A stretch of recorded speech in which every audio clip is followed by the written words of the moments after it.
దేశంలో కోవిడ్ కేసులు అత్యంత శాతం నమోదవుతున్నట్టుగా కొంత సమాచారం ఉంటా ఉంది. కోవిడ్ అనేది అది మన ఒంట్లో, మన ఇంట్లో, మన చుట్టూ ఉన్న పరిసరాల అపరిశుభ్రత వల్లనే వస్తుందని గతంలోనే మనం నేర్చుకున్నాము. ఇప్పుడు తెలుసుకోవాల్సిన అవసరం కూడా ఉంది. ఎందుకంటే కోవిడ్ అనేది పూర్తిగా అంతం కాలేదు. కరోనా ఏదైతే వేరియంట్ ఉందో అది పూర్తిగా కూడా అంతం కాలే.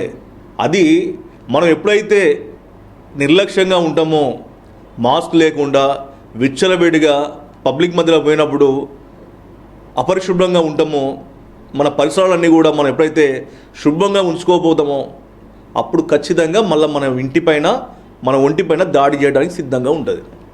అంటే కోవిడ్ అనేది ఎప్పుడు మన ఇంట్లో, మన ఒంటి మీద, మన ఒంటి ముందు, మనం కలిసే వ్యక్తుల మధ్యన ఎప్పుడు మన మధ్యనే పొంచి ఉంది అని చెప్పుకోవచ్చు.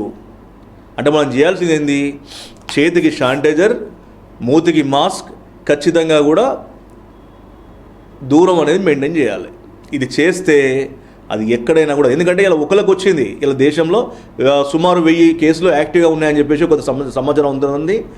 1000 పోయి అది 1001 అవుతుంది, 1001 పోయి 2000 అవుతాయి, 2000 పోయి 3000 అవుతాయి.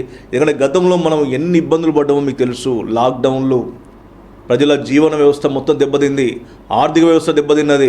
చాలామంది మన వాళ్ళు, మన ఇంటి పక్క వాళ్ళు, కుటుంబ సభ్యులు చాలామంది ప్రాణాలు కోల్పోయారు.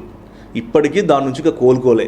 సో అలాంటి కోలుకోలేనటువంటి ఘటన నుంచి మనం నేర్చుకోవాల్సింది ఇంకా చాలా ఉంది. కాబట్టి ప్రతి ఒక్కరూ ఖచ్చితంగా కూడా మూతికి మాస్క్ కట్టండి, చేతికి శానిటైజర్ రాయండి, చాలామందికి దూరంగా ఉండండి. మీ ఇంట్లో కానీ ఇంటి చుట్టూ కానీ పరిసరాలను శుభ్రంగా ఉంచుకుంటే అది కోవిడ్ అయినా ఇంకే వ్యాధి అయినా కూడా మన దగ్గర రాదని చెప్పేసి ఈ సందర్భంగా తెలియజేస్తా ఉన్నాను.